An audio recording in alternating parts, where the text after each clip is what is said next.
కొరింథీయులకు రాసిన మొదటి పత్రిక 1వ అధ్యాయము 18వ వచనం చూడండి. 1వ అధ్యాయం 18వ వచనం.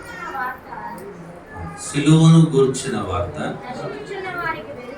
ఒకసారి అందరి కలిపి చదవరా తల్లిదండ్రులని కూడా. సిలువను గూర్చిన వార్త నశించుచున్న వారికి వెర్రితనము గాని రక్షింపబడుచున్న మనకు దేవుని శక్తి. హల్లెలూయా. ఒకసారి దేవుని స్తోత్రం చేద్దాం. హల్లెలూయా. దేవుని వాక్యంలో రాయబడింది. మీరు ఇక నా వైపు చూడండి, మీ బైబిల్ వైపు చూడాల్సిన అవసరం లేదు. మళ్ళా చదివినప్పుడే మళ్ళా బైబిల్ వైపు చూడండి. దేవుని వాక్యంలో రాయబడిన మాట ఏంటంటే, సిలువను గూర్చిన ఒక వార్త, ఒక మాట నశించిపోయే వారికైతే మాత్రం ఎలా ఉంటదయ్యా అంటే అది వెర్రితనంగా ఉంటదంట. యేసు ప్రభు చనిపోతే మంచి శుక్రవారం ఎందుకు అవుతుంది? చనిపోవడం ఎవరికైనా శుభమేనా? చనిపోతే ఎవరికైనా అది ఏమైనా క్షేమమేనా? చనిపోయిన దగ్గర దుఃఖం ఉంటుంది, బాధ ఉంటుంది, కన్నీరు ఉంటుంది. కానీ యేసు ప్రభు వాక్యంలో రాయబడింది, సిలువ దగ్గర ఏముంది అని అంటే, ప్రియమైన దేవుళ్ళరా, దేవుని శక్తి ఉన్నదంట. హల్లెలూయా. దేవుని బిడ్డలారా, సిలువలో దేవుని ప్రసన్నత ఉంది, దేవుని శక్తి ఉంది. అందరు నా వైపు చూడండి రా తల్లి. దేవుని శక్తి ఉంది సిలువలో. అదే నశించిపోయే వారికి సిలువ అంటే ఏంటో అర్థం అవ్వక, యేసు ప్రభు ఎందుకు ప్రాణం పెట్టారు అర్థం కాక, వాళ్ళకు మాత్రం ఎలా ఉండదంటే వెర్రితనంగా ఉండదంట. వెర్రితనంగా ఉంటుంది. ఈ మధ్య యూట్యూబ్లో కూడా చాలా మంది చెప్తూ ఉంటాడు. ఎవరో ఒక ఆయన చెప్తా ఉన్నారు. ఆయన ఏం చెప్తున్నాడు తెలుసా? యేసు ప్రభు 3 మేకులే తీసుకోలేకపోయాడు, 3 మేకుల నుంచే విడిపించుకోలేకపోయాడు. ఇక దేశంలో ఉన్న ప్రపంచంలో మానవులందరినీ ఏం విడిపిస్తాడులే అని అంటారు. అసలు యేసు ప్రభు ఎందుకు వచ్చాడు తెలుసా? భూమి మీదకి సిలువలో ప్రాణం పెట్టడానికే వచ్చాడు యేసయ్య. హల్లెలూయా. యేసు ప్రభు భూమి మీదకి వచ్చిన ఆయన అవతారం ఎత్తడానికి, భగవంతుడైన దేవుడు, సృష్టికర్త అయిన దేవుడు ఒక మానవుడిగా దిగిరావడానికి గల కారణం తెలుసా? ప్రాణం పెట్టడానికి, సిలువ శ్రమలు అనుభవించడానికి, సిలువలో తన రక్తాన్ని చిందించడానికి యేసు ప్రభు వచ్చాడు. ఆ సిలువలో ఏముందయ్యా అంటే దేవుని శక్తి ఉన్నది అని రాస్తుంది. హల్లెలూయా. దేవుని పిల్లలరా, అందరికి తెలిసిన విషయాలే 3 మాటలు త్వరగా జ్ఞాపకం చేస్తారు. సిలువ ఏమని చూపిస్తుంది మనకి? సిలువను చూస్తే మనకి ఏం కలుగుతుంది? సిలువ అంటే ఓన్లీ ఇటు ఒక అడ్డు కర్ర, ఇలా ఒక నిలువ కర్ర, ఇంతేనా? 2 కర్రలు ఇలాగా పెడితే అదేనా సిలువ? లేకపోతే సిలువ దండ మెల్లో వేసుకుంటే సిలువ వేసుకొని తిరుగుతున్నానులే అని అనుకుంటే ఇక దేవుణ్ణే వేసుకొని తిరిగినట్ట దాని అర్థం. ప్రేమించలరా, ఒకవేళ ఇంకా చాలా మంది ప్రేమించలరా, ఫారిన్ కంట్రీస్ లో వాళ్ళు ఏం చేస్తారంటే, ఇక్కడైతే ఆడవాళ్ళు బంగారం తగ్గించుకుంటారు, అక్కడ విచిత్రం లేండి, వాళ్ళకి కుక్క కరిసినట్టుంది. కుక్క కరిసినట్టు ఉందేమో నాకు తెలియదు. కానీ వాళ్ళు ఏం చేస్తారు తెలుసా?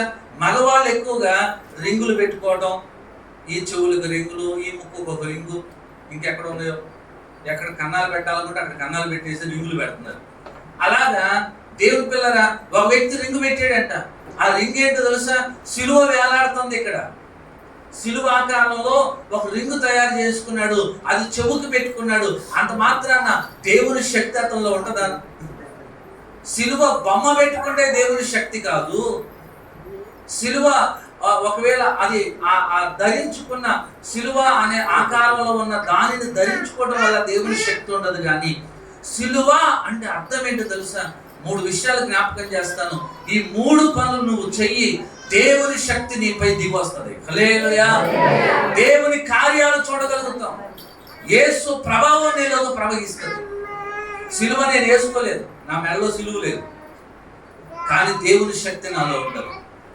దేవుని పిల్లలరా, నా చెవులకే రింగుల్లో సిలువ లేదు, నేనేం సిలువని ఏమన్నా మెడలో పెట్టుకొని తగిలించుకొని తిరగట్లేదు. 2 చెక్కల కనపుల్లలు ఇలా పట్టుకున్నవి, వాటిని పట్టుకొని నేను తిరిగినంత మాత్రం శక్తి రాదు. కానీ నిజంగా దేవుని శక్తి విడుదలవ్వాలంటే సిలువ ఏం నేర్పిస్తుందో తెలుసా? దేవుని వాక్యం మాట అందరు చూడండి. ఇప్పుడు వాక్యం తీయండి తల్లి. రోమాపత్రిక 5వ అధ్యాయము, అందరు బైబిల్ తీయండి ఒకసారి. రోమా పత్రిక 5వ అధ్యాయము 8వ వచనాన్ని చదువుదాం. 8వ వచనం. అయితే దేవుడు మన ఎడల తన ప్రేమను వెల్లడి పరచుచున్నాడు.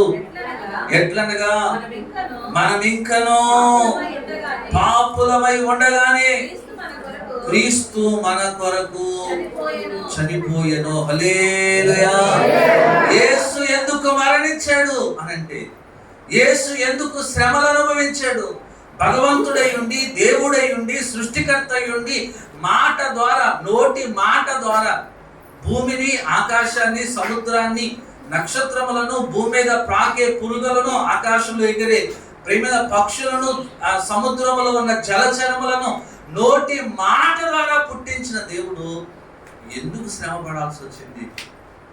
ఎందుకు చనిపోవాల్సి వచ్చింది? చనిపోతే మంచి చావు ఏదో, మంచి మరణం ఏదో పొందుకోవచ్చు కదా. చావు ఆయన చేతిలోనే ఉంది కదా, మరణం ఆయన చేతిలో ఉంది కదా. కాబట్టి రేయ్ కూర్చో, శుభ్రంగా విను, వాక్యం విను, నా వైపు తిరుగు. దేవుని పిల్లగా యేసు ప్రభు ఎందుకు శ్రమ అనుభవించాల్సి వచ్చింది? ఎంత గొప్ప దేవుడై ఉండి కూడా ఎందుకు మరణించాడంటే, యేసు ప్రభు చెప్తున్న మాట ఏంటి తెలుసా? నాయనా, ఆ చావులో, ఆ మరణములో, ఆ సిలువలో, ఆ శ్రమలలో నేను నీకేం నేర్పించాలనుకుంటున్నాను తెలుసా? నేను నిన్ను ప్రేమిస్తున్నానని నీకు తెలియపరచాలి. హల్లెలూయా. సిలువ ఏమి నేర్పిస్తుంది తెలుసా? దేవుని ప్రేమ నేర్పిస్తుంది. దేవుడు నిన్ను ప్రేమిస్తున్నాడు అనే సంగతి చెప్తుంది. సిలువ ఏ ఆకారంలో ఉంటుందో తెలుసా? మన లెక్కల భాషలో మాట్లాడుకుంటే దాన్ని ప్లస్ అంటారు. దాన్ని ఏమంటారు తల్లి? ప్లస్ అంటారు. ప్లస్ అంటే అర్థమైంది తెలుసా? కలపడం. తీసేయడమే కలపడం. కలపడమే. యేసు ప్రేమ ఏంటో తెలుసా? దేవునిని మానవుణ్ణి కలిపాడు.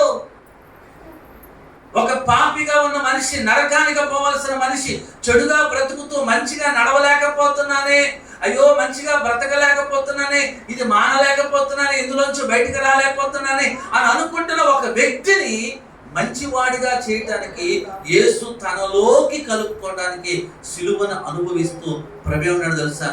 నేను నిన్ను ప్రేమిస్తున్నాను. హల్లెలూయా. దేవుని పిల్లలారా, దేవుని ప్రేమ ఈ సిలువ శ్రమ ద్వారా దేవుడు వెల్లడిపరుస్తున్నాడు, తెలియపరుస్తున్నాడంట.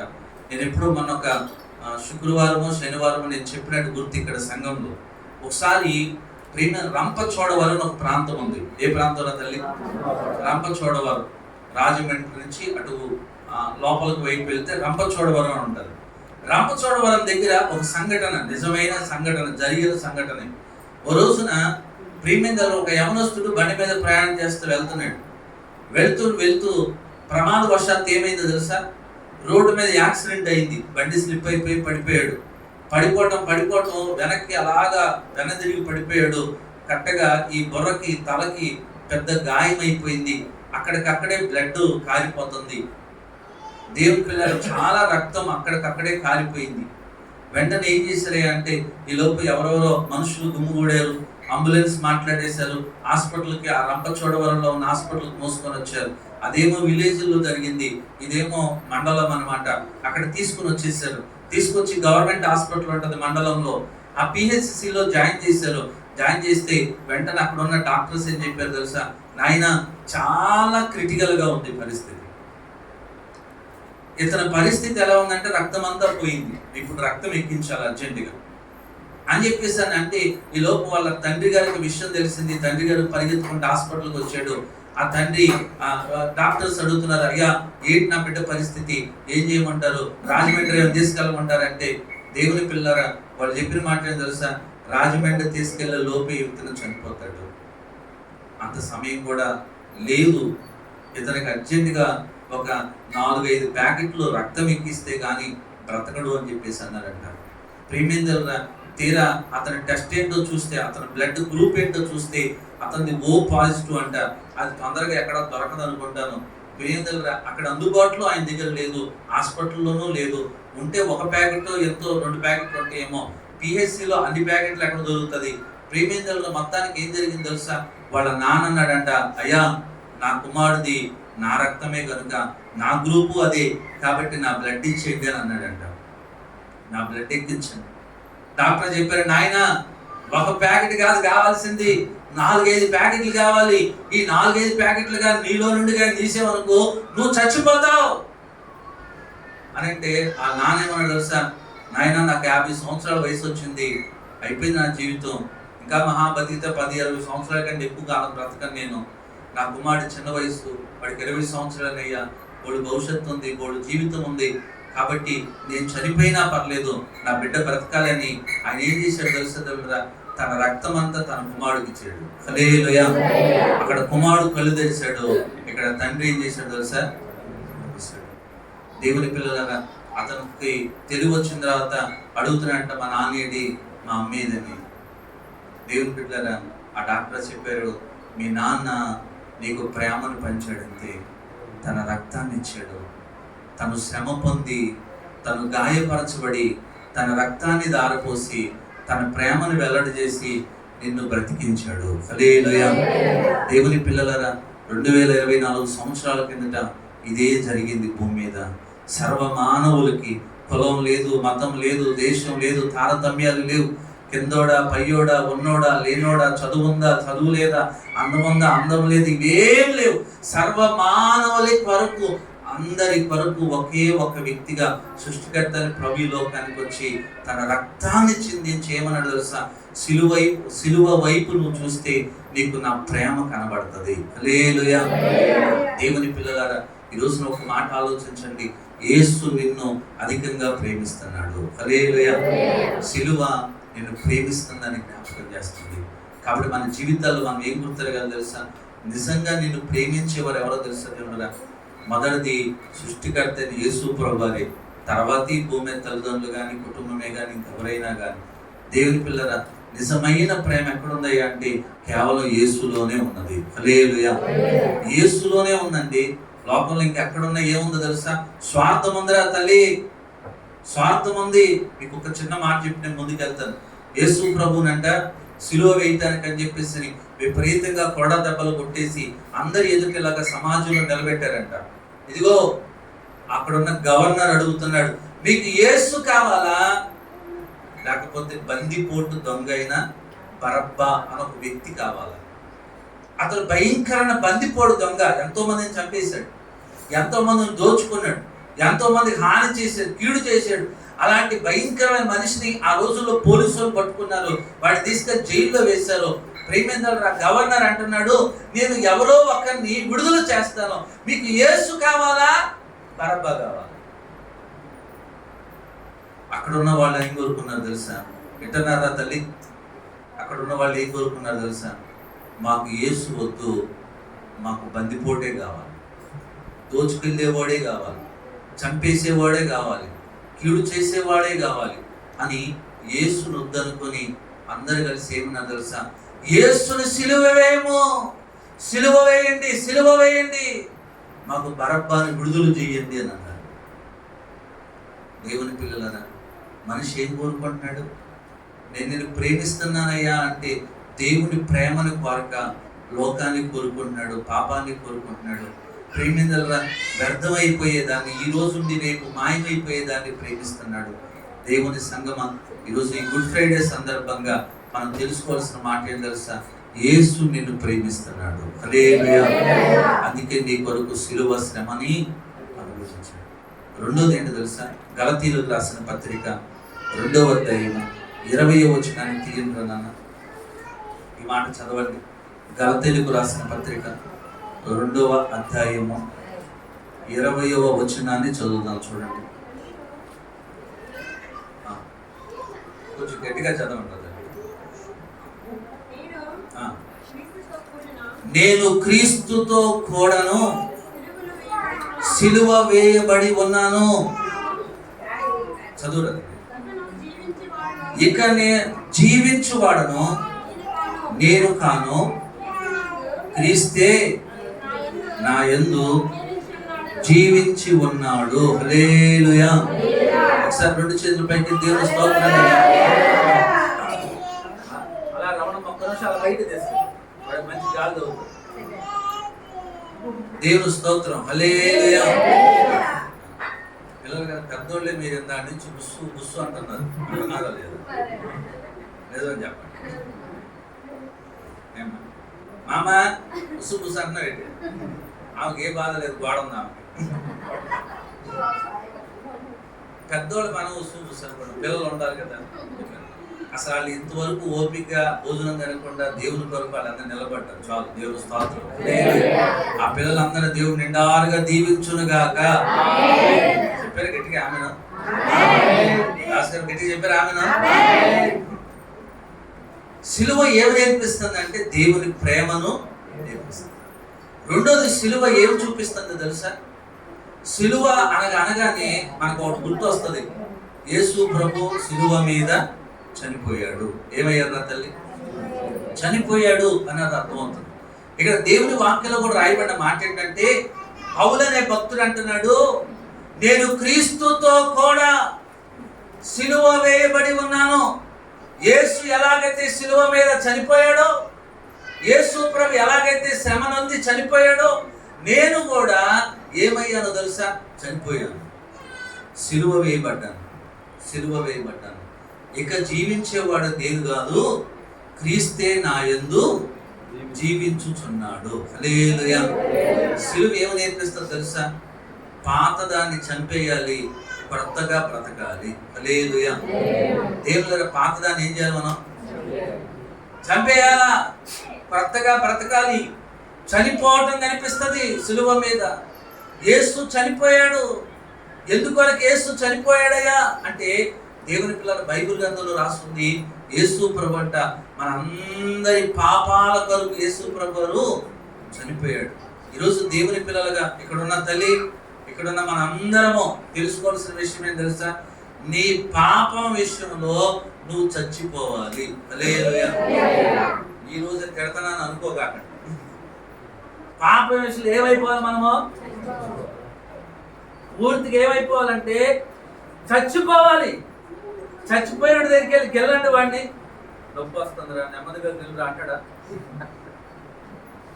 చచ్చిన దగ్గరికి వెళ్ళి పోజులు పట్టండి. ఎలా నీకంటే నేనే బాగున్నాను అంటాడా? చనిపోయాడు మాట్లాడు, చనిపోయాడు ఏమీ చేయడు. దేవుని వాక్యం సెలవిస్తుందంటే యేసు పాపాల కొరకు చనిపోయాడంట. పౌలనే భక్తుడు కూడా అంటున్నాడు, నేను కూడా సిలువ వేయబడ్డాను. నా అవయవాలు సిలువ వేయబడ్డాయి, నా జీవితం సిలువ వేయబడింది. ఇప్పుడున్న నా జీవితం నాది మాత్రం కాదు. హల్లెలూయా. దేవుని సంగమా, ఈ చర్చిలో దేవుని సంఘములో ఉన్న నీవెవరైనా సరే, నీవు నీ వాడువు కాదు, నీవు కాదు. నిన్ను యేసు తన రక్తము చేత ఎప్పుడో కొనుక్కున్నాడు ఆయన. ప్రీమిందలరా, ఈ పెన్ను ఉందా? 10 రూపాయలు పెట్టి నేనే కొన్నా. మీరు తర్వాత నా పెన్ను మీరు తీసుకున్నా 2 రోజుల తర్వాత కూడా ఈ పెన్ను నీతో ఏం మాట్లాడుతుంది తెలుసా? ఇది పాస్టర్ గారి పెన్ను అని చెప్తుంది నీతోటి. నా దగ్గర లేదు, నీ బ్యాగ్లోనే ఉంది. అయినా ఈ పెన్ను నీతో ఏం చెప్తుందో తెలుసా? ఇది నాది కాదు, ఇది పాస్టర్ గారిది అని 2 రోజుల తర్వాత కాదు, 2 సంవత్సరాల తర్వాత అని నీతో చెప్తుంది. యేసు ప్రభువు కూడా ఏం చెప్తున్నారు తెలుసా? నీవు నీ సొత్తు, అవయవాలు నీవి, ఈ దేహం నీది, ఈ జీవితం నీది. ఈ జీవితం ఎవరిదయ్యా అంటే యేసు కొరకు మాత్రమేనంట. హల్లెలూయా. యేసు కొరకు మాత్రమే. దేవుని పిల్లలరా, మన జీవితం ఎవరిదో తెలుసా? ప్రభు ఇచ్చిందండి. ఇది ప్రభువు కొరకే మనము ఉపయోగించాలి, ప్రభువు కొరకే వాడుకోవాలి. దేవుడు ఇచ్చిన మంచి అవయవాల్ని ఇష్టం వచ్చినట్టు పాడు చేస్తాం అనుకోండి, పాడైపోతాం. ఒకసారి అంట దేవుని పిల్లరా, ఒక అమ్మ ఆడపిల్లరా, పెద్దోళ్ళు కానీ యమనస్తులు కానీ తప్పు అనుకోగా, మిమ్మల్ని కాదు, మీరు మంచోళ్ళు, మీరు అర్థం చేసుకుంటారు, నేను ఏమన్నా అర్థం చేసుకుంటారు, అది మరీ మంచిదా. ఓ చెల్లెమ్మ ఏం చేసిందయ్యా అంటే, చదువుకుంటుంది కదా, చదువుకుంటూ చక్కగా అరగంట సేపు అర్థం ముందు అంటుందంట. ఎంతసేపు అర్థం? బ్యాగ్లో కూడా అర్థాలు వచ్చినాయి ఈ మధ్య, తెలుసా మీకు?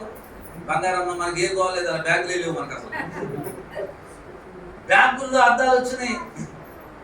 ఫోనుల్లో అర్థాలు ఎటు ఉన్నాయిలేండి. ఫోనుల్లో అర్థాలు వచ్చినాయి, బ్యాగుల్లో అర్థాలు వచ్చినాయి, ఎక్కడికి వెళ్ళిపోయిన అర్థాలే.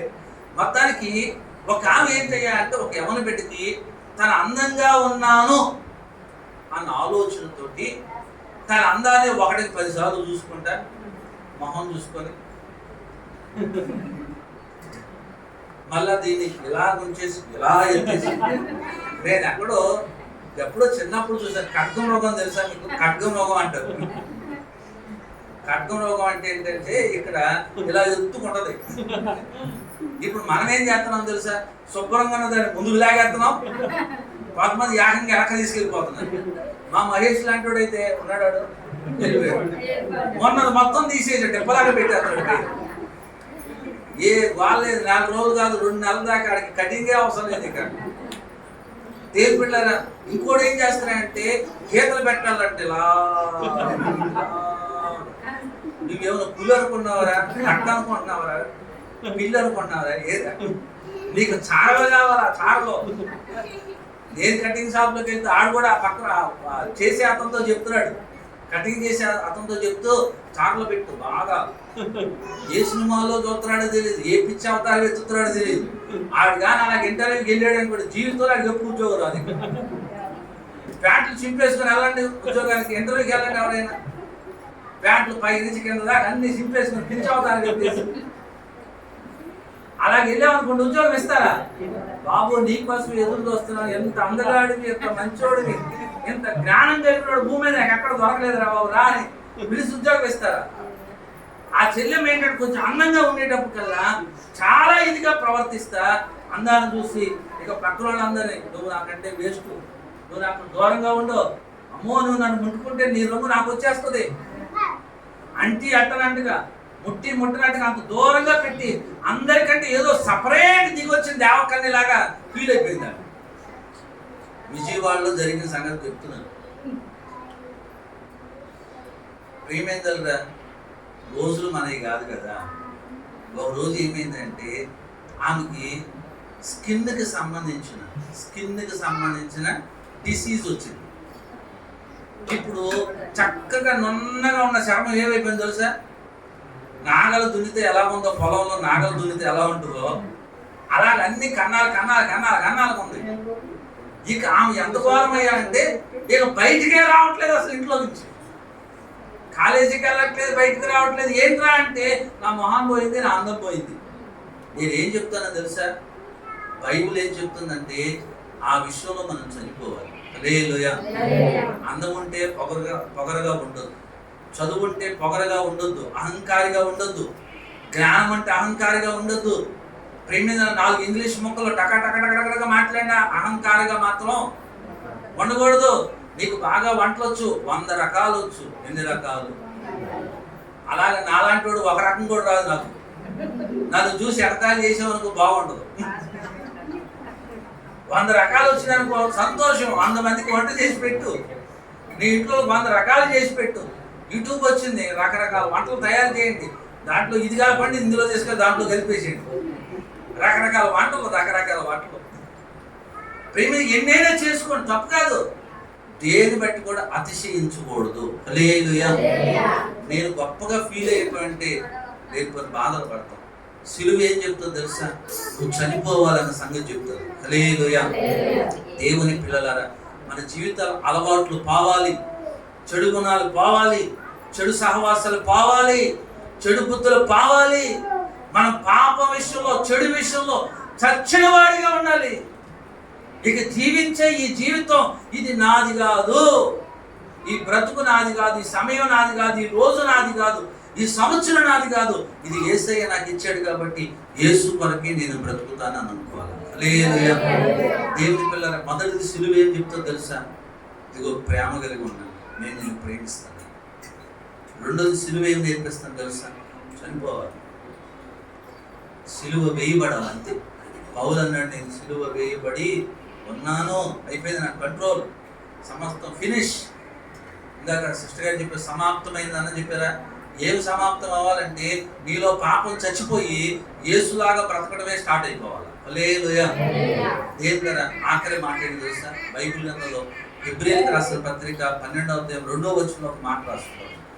ఏమనంటుందో తెలుసా దేవుని సంగమా? అక్కడ హెబ్రీయులకు రాసిన పత్రిక 12వ అధ్యాయం 2వ వచనం చదవంటారు అన్న. ఫస్ట్ వచనం నుంచి మనము కూడా ఫస్ట్ నుంచి చదువు. ఎంత గొప్ప సాక్షి, మేఘము వలె మనలను ఆవరించి ఉన్నందున మనము కూడా ప్రతి భారాన్ని, సులువుగా చిక్కులు పెట్టే ప్రతి పాపాన్ని విడిచిపెట్టి విశ్వాసానికి కర్త దాన్ని కొనసాగించువాడునైన యేసు వైపు చూచుచు మన ఎదుట ఉంచబడిన పందెములో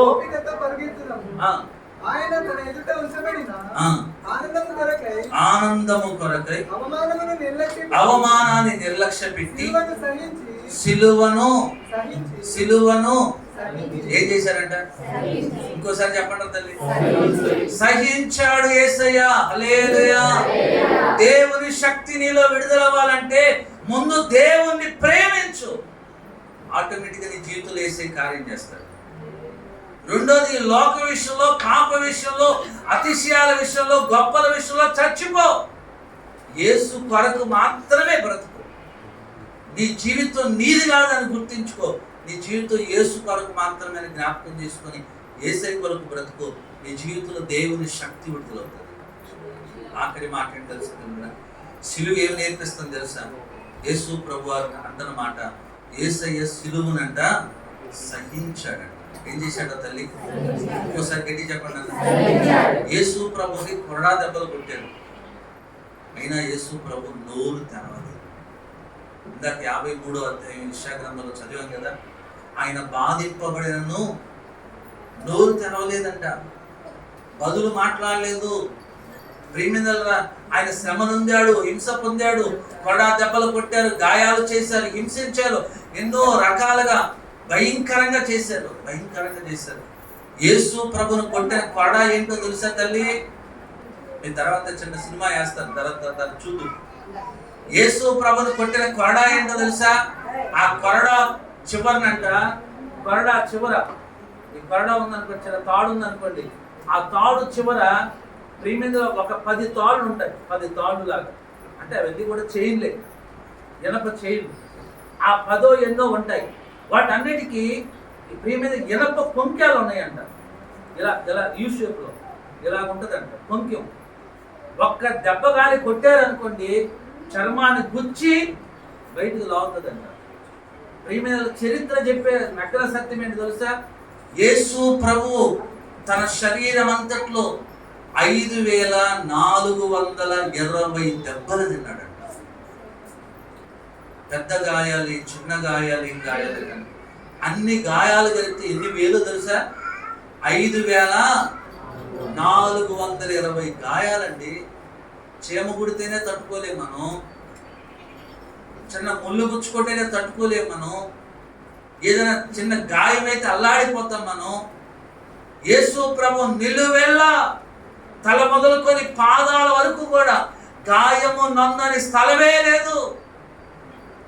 ఇన్ని గాయాల మధ్యలో యేసు ఏం కనపరుస్తున్నాడు తెలుసా? సహించటాన్ని కనపరుస్తున్నాడు. హల్లెలూయా. దేవుని సంగమా, ఈరోజు నీ నాలో ఏముండాలి తెలుసా? ప్రతి ఒక్కరిలో ఉండాల్సింది సహనం ఉండాలి. హల్లెలూయా. ఓర్పు ఉండాలి, ఓపిక ఉండాలా? ఏముండాలి నాన్న? ఓర్పు ఉండాలి. తొందరపాటు, ఆవేశాలు మంచివి కాదు ఇవేవి. ఓర్పు చాలా అవసరం, సహనం చాలా అవసరం. మీకు ఒక చిన్న ఎగ్జాంపుల్ చెప్పి నేను ముగిస్తాను. దేవుని ప్రకారం ఒకసారి యేసన్న గారు అనే ఒక దేవుని సేవకులు ఉన్నారు. ఆయన ఒక్కరి గురించి చెప్తున్నాను, ఇంకా వాళ్ళ గురించి నాకు ఎవరి గురించి కాదు. కానీ యేసన్న గారు అనే దైవజనుడు అంట. ఆయన సేవ చేస్తున్న దినాల్లో ఎవరైనా, అయ్యా మా ఊర్లో మందిరం కట్టండి, మందిరానికి స్థలం నేను ఇస్తాను అని ఎవరైనా ముందుకు వచ్చారు అనుకోండి, ఆయన ఏం చేస్తారు తెలుసా? ఆ మందిరం యొక్క స్థలం అంట చర్చి పేరు మీద రిజిస్ట్రేషన్ చేస్తారంట. దేని పేరు తల్లి? బాబు వింటున్నారా? ఎవరి పేరు మీద? ఏమైనా వస్తువు కొన్నారనుకోండి, ఇప్పుడు ఈ మైక్ కొన్నానా, ఈ మైక్ ఎవరి పేరు మీద ఉందో తెలుసా? ప్రభుదాస్ అని నా పేరు మీద లేదు, నా పిల్లల పేరు మీద అసలు లేదు. ఎవరి పేరు మీద ఉందయ్యా అంటే చర్చి పేరు ఉంటుంది. దీనికి బిల్లు తీసుకుంటారు. ఈ బిల్లు కూడా చర్చి పేరు మీదే బిల్లు. ప్రీమియంలో ఇది కట్టేటప్పుడు సిమెంట్ వాడామా? చర్చి పేరు మీద. ఐరన్ వాడామా? చర్చి పేరు మీద. ఇటుక బెడ్డలు కొన్నామా? బిల్లు తీసుకుంటే చర్చి పేరు మీదే. అలాగా ఆ దైవజనుడు ఏదైనా చర్చి పేరు మీద తీసుకుంటాడంట. అయితే ఆయన ఒక ఊర్లో సేవ చేయడానికి ఒక యవనస్తుని అక్కడ నిలబెట్టాడు. బాబు సేవ చేయరా అని. వింటున్నారా జాగ్రత్తగా? సేవ చేయమని చెప్పాడు. అలాగే నయ్యగారు సేవ చేస్తానని చెప్పేసి అని అక్కడ సేవ చేస్తూ ఒక 100 మంది సంఘమైంది. ఎంతమంది నాన్న? 100 మంది సంఘమైంది. సంఘమైన తర్వాత ఆయన ఏం చేశాడు తెలుసా?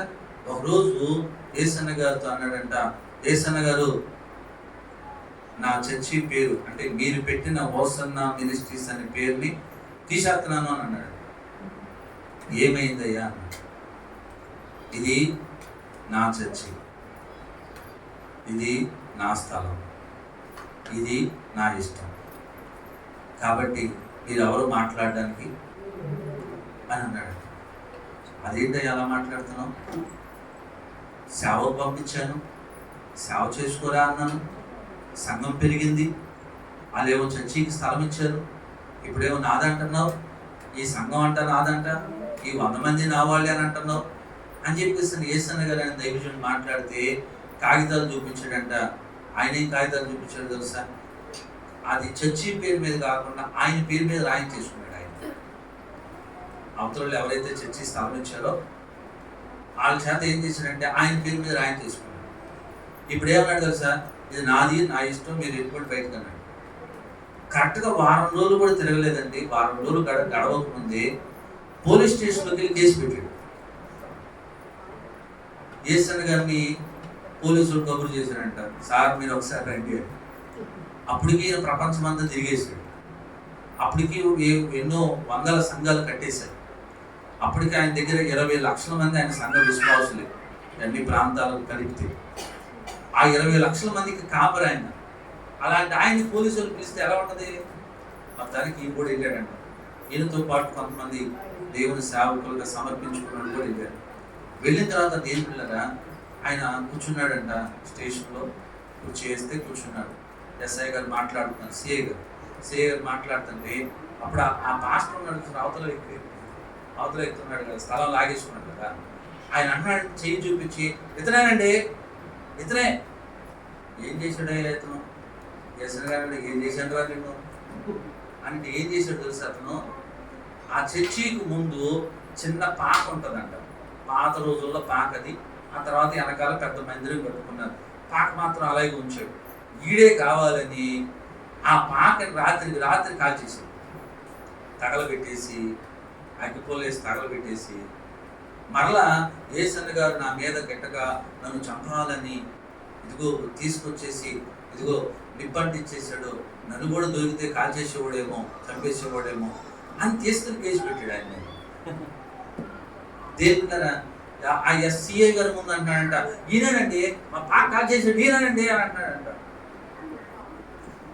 దేవుడు ఆయన ఒక్క మాట మాట్లాడలేదు. సిఐ గారు అన్నారంట, ఒరే నువ్వు ఇందిరా తొందర ఆగుగా మాట్లాడుతున్నాను అని చెప్పేసి అని కొద్దిసేపు మాట్లాడి, అయ్యా మీరు వెళ్ళిపోండి, మీ గురించి నాకు తెలుసు కదా, ఈ సంగతి నేను మాట్లాడతానులే అని చెప్పేసి ఆయన పంపించాడు. ప్రేమ కరెక్ట్గా 4 రోజులు అయిందంట. ఎన్ని రోజులు నాన్న? 4 రోజులు అయిన తర్వాత ఆయన జీవితంలో భయంకరమైన ప్రమాదాలు జరిగాయి. ఎవడు కేసు పెట్టాడో ఆ వ్యక్తి జీవితంలో భయంకరమైన కష్టాలు, బాధలు, భయంకరమైన ప్రమాదాలు వచ్చేసి ఇక ఆయనకు అర్థమైపోయింది, ఓ సేవకుని బాధ పెట్టాను కాబట్టి ఈ రోజు నాకు ఈ కష్టాలన్నీ వచ్చేసి అర్థమైపోయి చిన్నగా ఏం చేశాడు తెలుసా? ఏసనగైన దైవ సేవకుడి దగ్గరికి వెళ్ళాడు. వాళ్ళ చర్చి గేట్ దగ్గరే ఇంకొక ఆయన ఉన్నాడు. ఇతను రావడం చూసేసి గేట్ గడిపెట్టేసాడు. ఎవడరా నువ్వు రావడానికి కూడా లేదు, ఏసన్న గారు మా భాషను పట్టుకుని నువ్వు కేసు పెడతారా అన్నట్లు. అప్పుడు ఏసన్న గారికి విషయం తెలిసి ఆయన లోపల పంపించండి అని అన్నారంట. లోపల తీసుకెళ్ళి నిజంగా జరిగిన సంగతి చెప్తాను, ఆలోచించండి. ఆయన ఏం చేశాడు తెలుసా? కుర్చీ వేసి కుర్చీలో కూర్చోబెట్టి టేబుల్ తీసుకొచ్చి మంచిగా బిర్యానీ లాంటి భోజనాన్ని తీసుకొచ్చి ఏసన్న గారే స్వయంగా ప్లేట్లో పట్టించి తిండ్రా సహోదరుడా అని చెప్పేసి ఆయన తినమని చెప్పాడు. మంచిగా డ్రింకులు అన్నీ తీసుకొచ్చి ఇచ్చి తినయ్యా తాగయ్యా అని చెప్పేసి అంతా అయిపోయిన తర్వాత ఆయనకే చేతిలో కాను పెట్టి, తమ్ముడు ఎప్పుడు ఇలాంటి పనులు చేయొద్దు, మంచిగా వెళ్ళి సేవ చేసుకొని చెప్పాడు. హల్లెలూయా. ప్రియమేంద్రులుగా చాలా అవమానం పెట్టిపోయాడు, సిగ్గు పెట్టిపోయాడు. కారణం ఏంటి తెలుసా? సహనం. అది మారిపోవడం గల కారణం ఏంటంటే నేను చూపిన సహనం. నేను ఒక మాట చెప్పేదా, చాలామంది మారట్లేదు అంటారు చూసారా? ఎందుకు మారట్లేదు కూడా ఆలోచించండి. కొన్నిసార్లు మనలో ఆ సహనం కనబడట్లేదేమో, మనలో అంత భక్తి శ్రద్ధలు కనబడట్లేదేమో.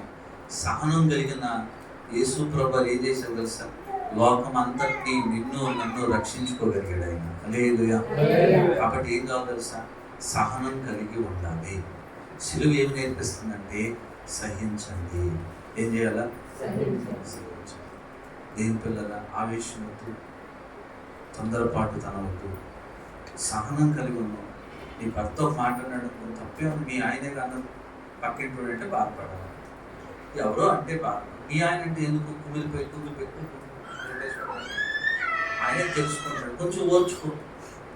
ప్రియమిందల్లా భర్తలాల భార్యలు కూడా కొంచెం అర్థం చేసుకొని సహనం కలిగి ఉండండి. మన జీవితాలు ఏం చేయాలి? సహనం కలిగి ఉండాలి. బైబిల్లో ఏమో తెలుసా?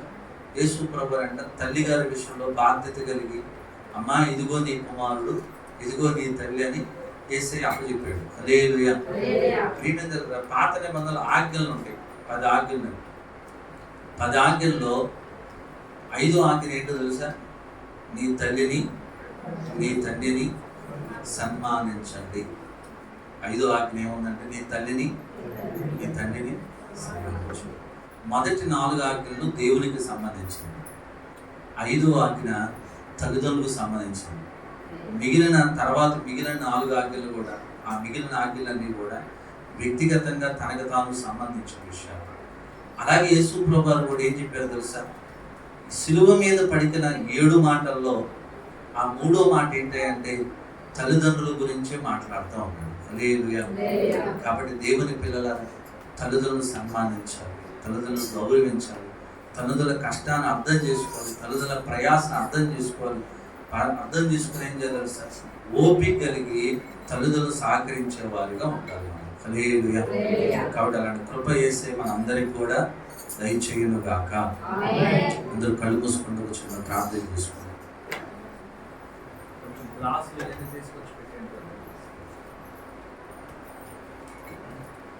అందరూ కూడా కళ్ళు మూసుకున్నాం. మీరు కూర్చున్నప్పుడే కొంచెం చిన్న గ్యాప్ ఇవ్వండి. కొంచెం నేను అందరూ నడుచుకుంటూ వచ్చినప్పుడు ఇబ్బంది లేకుండా మీ బైబిల్ కొద్దిగా పక్కనగా పెట్టుకొని కొంచెం గ్యాప్ ఇచ్చినట్లయితే దేవుని పిల్లలారా,